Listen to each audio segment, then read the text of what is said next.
Driscoll strawberries, only $4.99 per 1 pound package, saving $2. Fresh ground beef family pack, just $2.99 per pound, saving $1. Hot price on old time butter bread, only $4.99 for a 22-ounce loaf. Select varieties of Kool-Aid drink mix, just $5.39 for a 20-ounce tub. Keto diet approved Epic pork rinds, only $4.99 for a 2.5-ounce bag, saving $1. All stores open Monday through Saturday until 10 p.m. and Sunday 9 a.m. to 7 p.m. for your shopping convenience. You can count on us.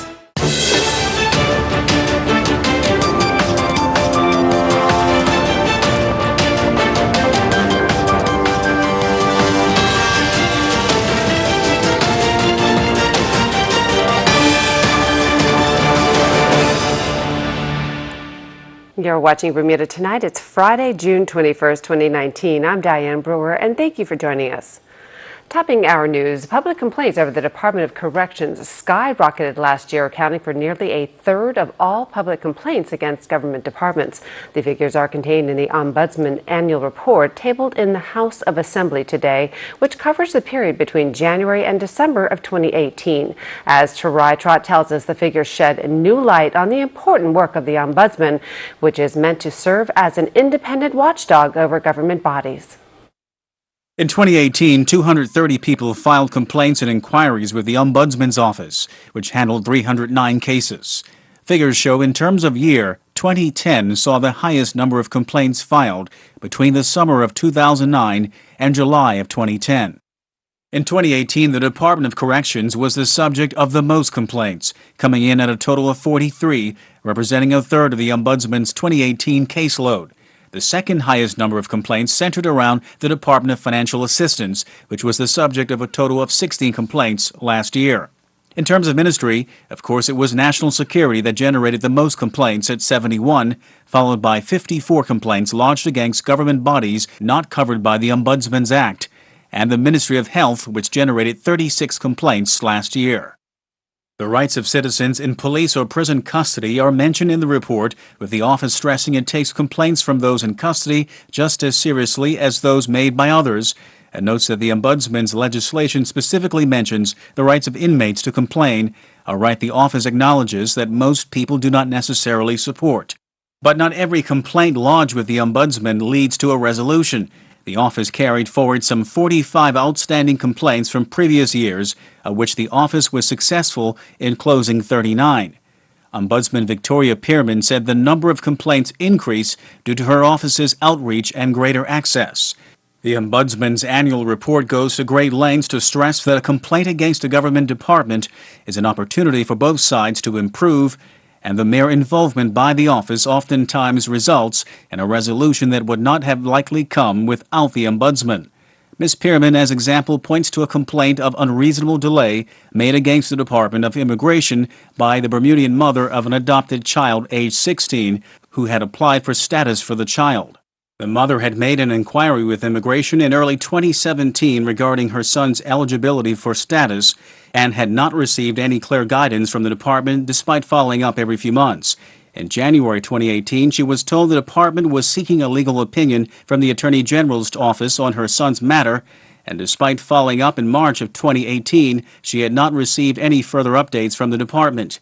This led to an intervention by the Ombudsman's office, which contacted immigration and established that the department had overlooked responding to the mother's March 2018 email.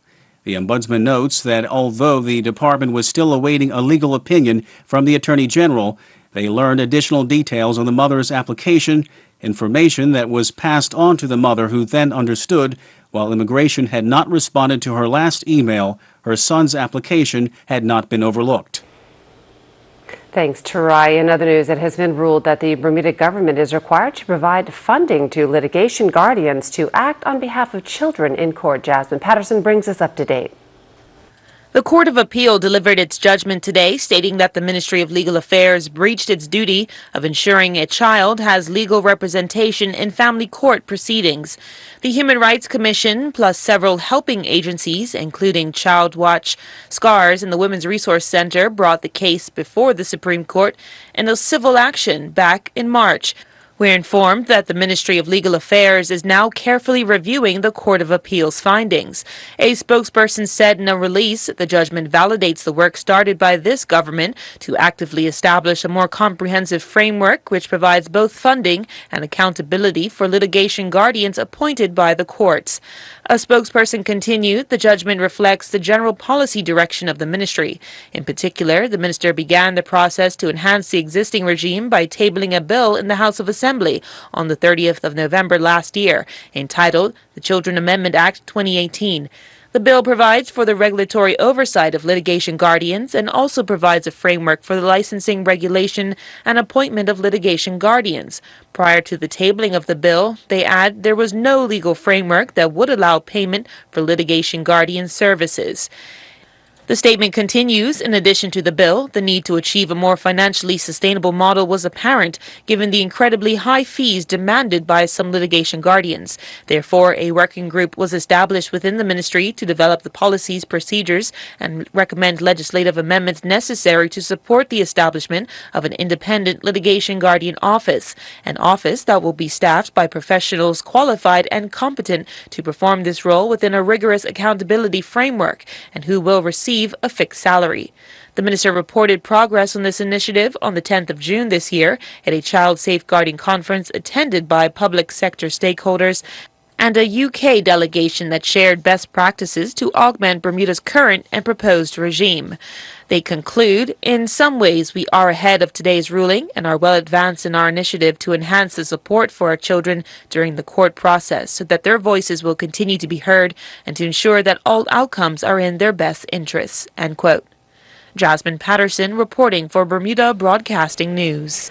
Thanks, Jasmine. And on the news this evening, convicted sex offender Junius Carmen Keynes will not wear an electronic monitoring device upon his release from Westgate Correctional Facility on Monday. Keynes and his lawyer Saul Dismond successfully argued to the Supreme Court today that wearing the device would be painful and that it emits harmful radiation. As part of his conditions of his release from prison, he is required to a 5-year supervision order, which includes wearing the EMD.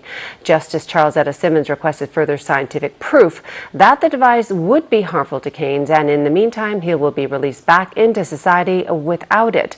Attorney General Kathy Lynn Simmons this week issued a notice on Keynes' release stating that he is, quote, considered to present a risk of significant harm. Keynes served a period of incarceration after he was convicted of a serious sex offense. He will be residing in Pembroke Parish. We reached out to government for comment. The Bermuda Police Service did not provide comment, as a spokesperson says it's an ongoing matter before the Supreme Court. Coming up, Premier Burt clarifies his stance on Personal Staff Act. We have the opposition's reaction to that, your weekend forecast, and more. Stay with us.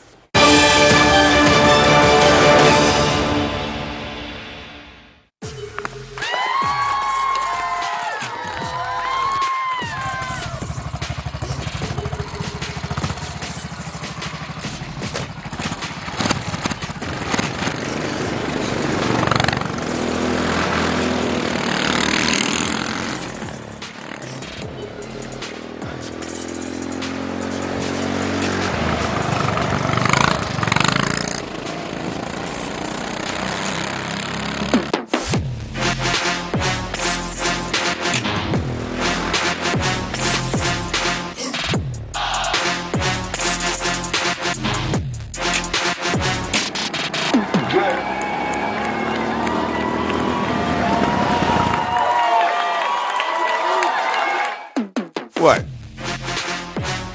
You want to race? Rubber Duck Derby 2019. Raffle tickets now on sale. Bring the whole family. Presented to you by Friends of Hospice and Linda's lead sponsor.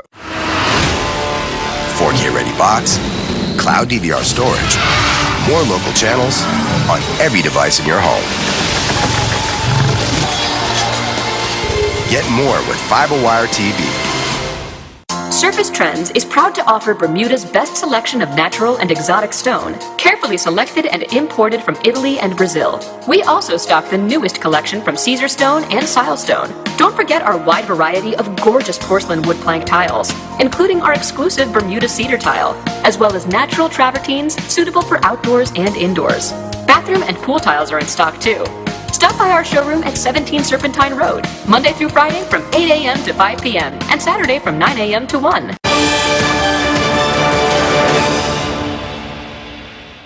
Welcome back. Well, quote, thanks for your suggestion, but the Premier, Ministers and Opposition Leader Personal Staff Act shall remain as is. That was a message from Premier Byrd to both the Opposition One Bermuda Alliance and the Senate. It comes after a proposed amendment to have the information provided on the hiring of consultants and advisors by the government for the last 2 years. Premier Byrd made it clear, quote, that as a point of principle and under the rules of Parliament, we have today rejected the amendments proposed by the Senate. What we had signaled in March is that we were going to upgrade the construct and follow the SAGE Commission recommendations in the Civil Service Review in 2011 to start creating private offices for ministers as was recommended. And this was to make sure that permanent secretaries and departments can focus on running their departments as opposed to dealing with ministers' needs. That is something that was recognized by not only the Civil Service Review, but also by the SAGE Commission as something that is right and proper in the whole issue of government reform.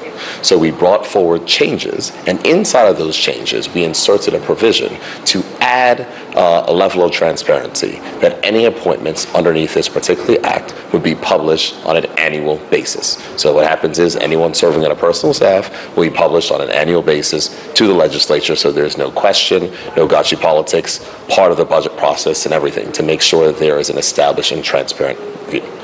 There was conversations during the debate that certain members of the opposition didn't like the language. The language came from the Attorney General's chambers, from the parliamentary drafters. They reviewed it and said that it met the government's policy of making sure that this information was published on an annual basis. For whatever reason, the opposition members did not like the language and they decided to amend the language. They did that by springing it on to government senators. There was no discussion prior at any way, shape, or form. Government senators found out about this amendment when they showed up and it was passed in the Senate. It came back here and it was a matter of principle.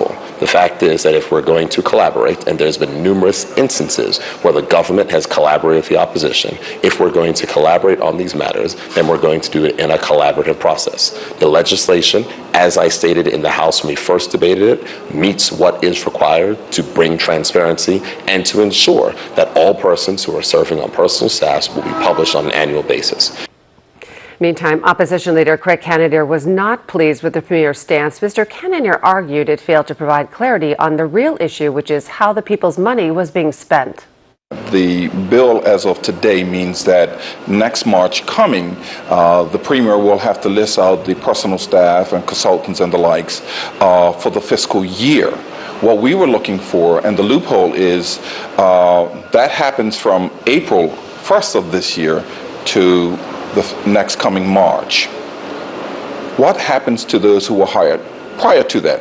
We already know that there were consultants and personal assistants that were hired in January, in February, and March of this year. They will not be on that list. And so what we were saying is, in order for it to be transparent and comprehensive, Bermuda should know all of who those are. This bill does not allow that, and so that's why we didn't think it was egregious. The Premier said that he would take it under advisement, basically, that he would look at it, but he was not going to change the bill to include that. The only reason that this bill is in existence, and PLP is trying to take credit for it, the only reason that this bill exists is because they got a backlash for all of the consultants and personal assistants that they had hired. And in order to clean it up, they came forward with this bill. So I'm not giving them credit for coming up with this bill. It was because of the backlash from the public that the Premier has now brought this bill. Now that he's brought the bill forward, it isn't comprehensive. And so it's not egregious here. We want the public just to be aware of who all are being hired.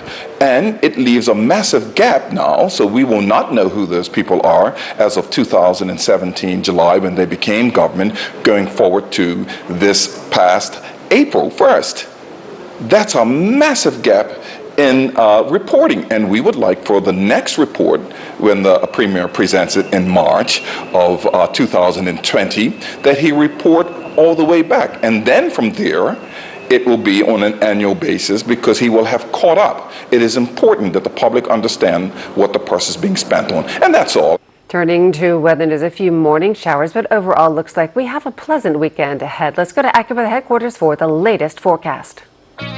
AccuWeather is presented by BF&M Insurance Group. We now go to AccuWeather headquarters. Good evening. The BF&M Insurance Group is pleased to bring you tonight's AccuWeather forecast. I'm your AccuWeather meteorologist, Daji Aswad. Across Bermuda, we've definitely been noticing those winds. They will continue to be a factor for tonight as we track out a cold front that will be coming through the island. With those winds, also going to notice rough surf and some heavy downpours due to thunderstorms. Here's a look at your satellite estimated radar. Heavier moisture back towards our east, but there's still some wet weather to come from the west, and that will continue to bring in the chance for some thunderstorms. Current conditions in the lower 80s across the island, humidity right around 82%, and winds out of the south-southwest 15 to 20 knots currently, and we can see some gusts upwards to 25 knots. Water temperature at 83.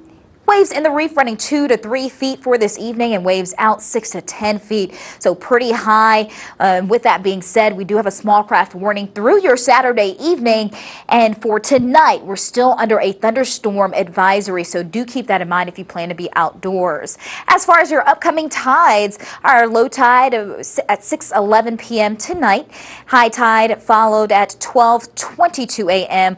on your Saturday. Another low tide at 7:02 a.m. Saturday morning, followed by a high tide at 12:49 p.m. on your Saturday afternoon. We'll continue to see the cloudy conditions tonight, some showers, once again potential for some thunderstorms, and winds not giving up with a low of 75.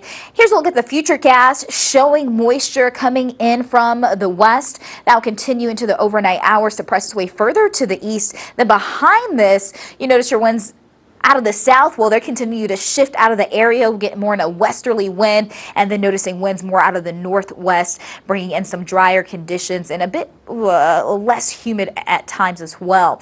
Tomorrow, you're looking at a high of 83, a low of 73. Clouds in and out throughout the day with some showers still available as that boundary continues to press its way away from Bermuda. Now, as we take a look across the Caribbean, Jamaica, we're going to continue to see our typical showers and thunderstorms in the afternoon and evening, topping off in the lower 90s and cooling down into the lower 80s. Barbados and Trinidad, however, tropical waves are what we've been monitoring, and that brings in a better batch for moisture, allowing for a bit more shower and cloud cover into this weekend. Now, if you're getting away into Toronto, a high of 76 for your Saturday, cooling down into the 50s with plenty of clouds, lots of sunshine in New York, and we will still be talking about some thunderstorms down into the southeast. So Atlanta, a possibility for some delays at the airport. Into Miami, clouds, the high of 94, and London in the lower 70s. Here at home, Saturday, still going to be pretty breezy. Do keep that in mind. Some rough surf still in store with a high of 83 and a low of 73. Sunday, lots of sunshine and remaining in the lower 80s as we head into your upcoming week.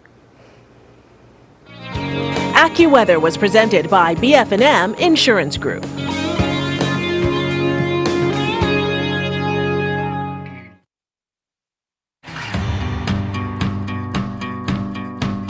My name is Kevin Roberts. I'm a taxi driver / ambassador.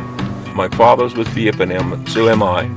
Half of my family always been seemed to be with Bermuda Fire Marine. I tried a different provider at one time, but I wasn't too happy with the competition. Because back then it took too long to settle claims. They questioned every claim, and I never really had that problem with BF&M. I'm quite happy with it.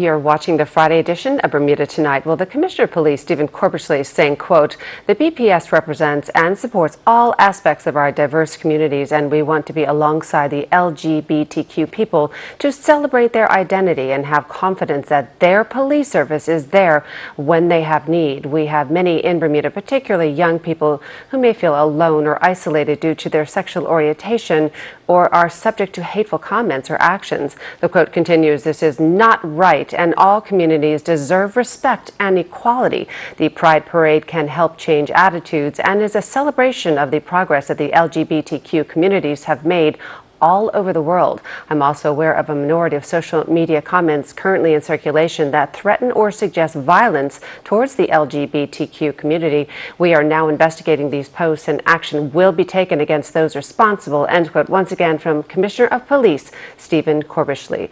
In other news, an unmarked police car and a taxi crashed in St. George's last night, and luckily no one was hurt.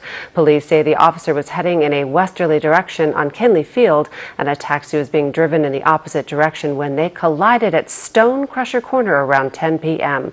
The police officer, taxi driver, and taxi passenger, a local resident involved, were not hurt. However, both vehicles were damaged. Any witnesses are encouraged to contact Sergeant Glenn Kelman on 717-2204 or via his email at gkelman with 2 L's at bps.bm. And classes were called off for the rest of the day at Clearwater Middle School due to a lack of water supply. The Department of Education says emergency work to a water pump caused the water supply to stop, and all necessary repairs are being carried out. School is expected to resume as per the normal schedule on Monday, June 24th. All parents of Clearwater Middle School students were contacted by the principal in regards to dismissal procedures. The Ministry of Education asked parents, staff, and students for their patience during this time and regrets any inconvenience caused. Earl Bazin will have all the latest in sports after the break. Stay tuned.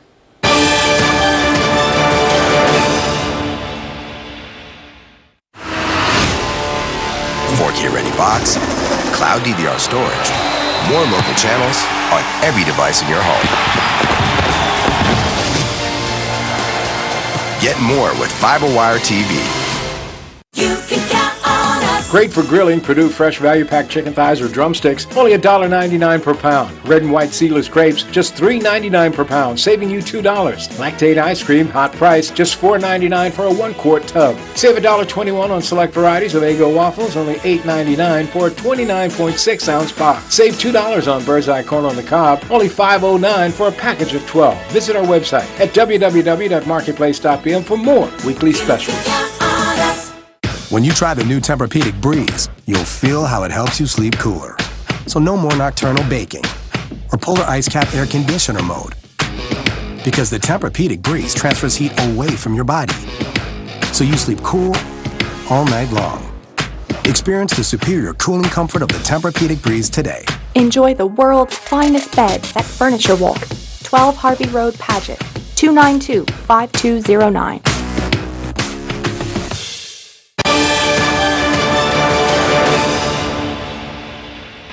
Now Earl Baisden has tonight's sports report. Bermuda were eliminated from the CONCACAF Gold Cup last evening following their 2-1 loss to Costa Rica in hot Dallas. Coach Carl Lipon summed up the team's performance this way. I thought we stuck to the game plan. We lost it a little bit, maybe for like 10 minutes in the first half. We knew it was going to be difficult for us. I just wish we could replay that one moment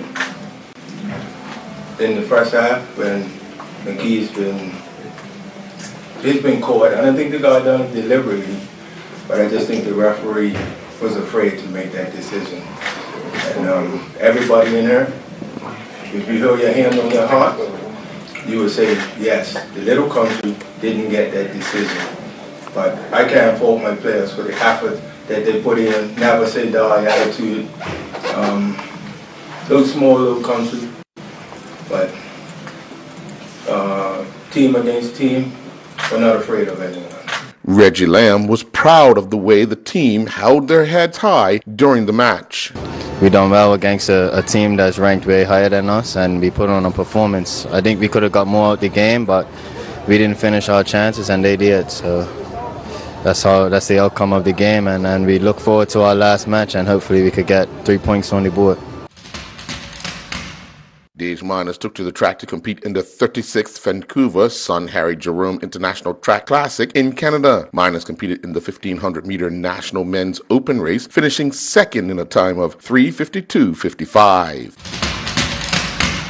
Bermuda continued competing in the Davis Cup Americas Group 3 event going on in San Jose, Costa Rica. Bermuda, after going down in their first 3 matches, were looking to avoid relegation from Group 3. Bermuda defeated Trinidad and Tobago in this all-important encounter 2-1. Gavin Manders got Bermuda off to the start they were looking for as he defeated Akil Duke in straight sets 6-3, 6-3. Neil Towson then took to the court and secured the win for Bermuda after he defeated Richard Chung in straight sets 6-3, 6-4. In the doubles, Manders and Tariq Simons went to the court to take on Duke and Nabil Muhammad. Duke and Muhammad picked up the win in a 3-set battle 6-1, 3-6, 6-4.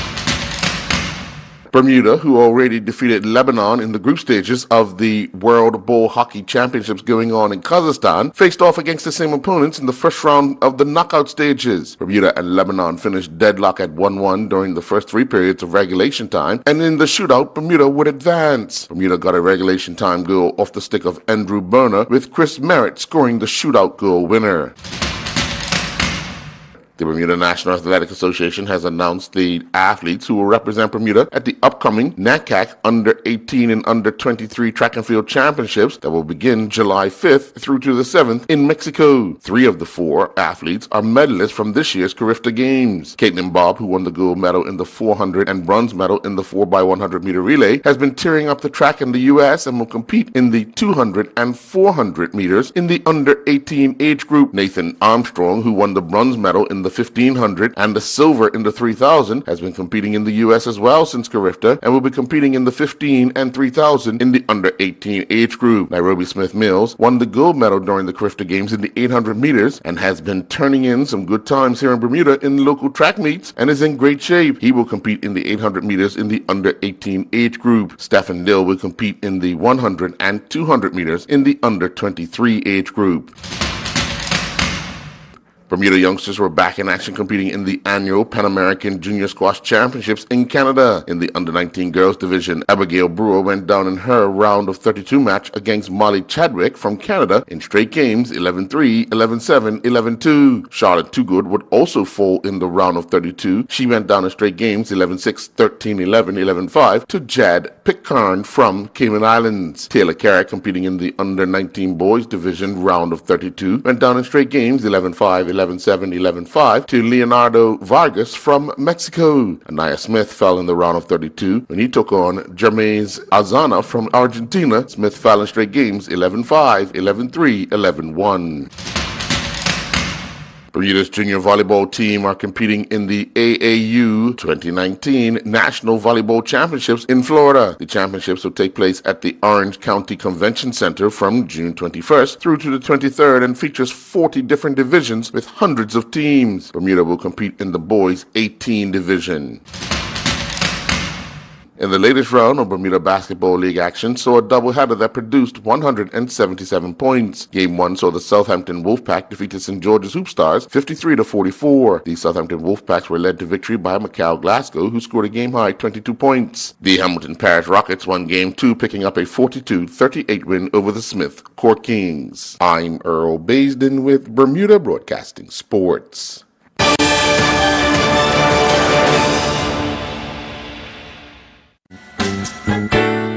Price Rate is your one-stop shop with something for everyone. Household goods for kitchen, bedroom, and bathroom. Aisles of bulk groceries at value prices. A complete selection of fresh meat and produce. And an extensive range of frozen items to cover every meal. Wines from around the world and beer and liquor at discount prices. Visit Price Rite at our 2 locations in Pembroke and Warren. There's always something new and always something for everyone.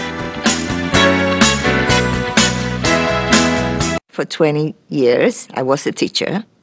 I remember that when we drew rainbows in school, my first rainbow, I included black and brown. My students said, "Miss Silver, those colors are not in a rainbow." I was ready to go on a trip. All of a sudden, I got an earache, and that kept on increasing. I was getting headaches, and I couldn't walk. They took an MRI because they thought it was a tumor in my ear. Instead, there was a tumor in my head, and it was big.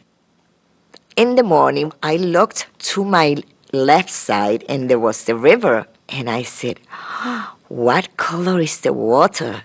I was in awe. I was looking at the different colors that I never saw.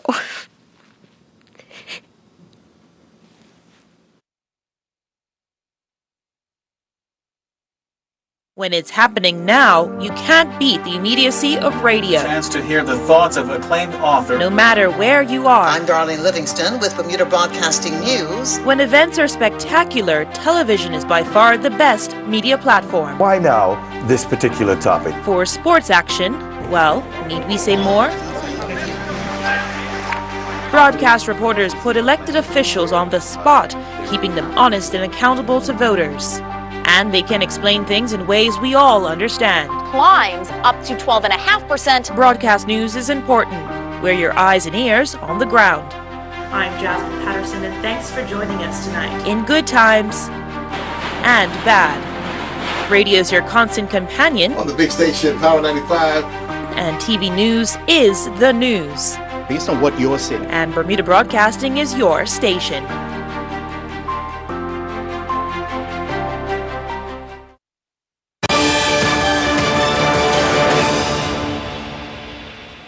And that's our newscast. I'm Diane Brewer. Thank you for joining us. Have a wonderful weekend, everyone. Good night.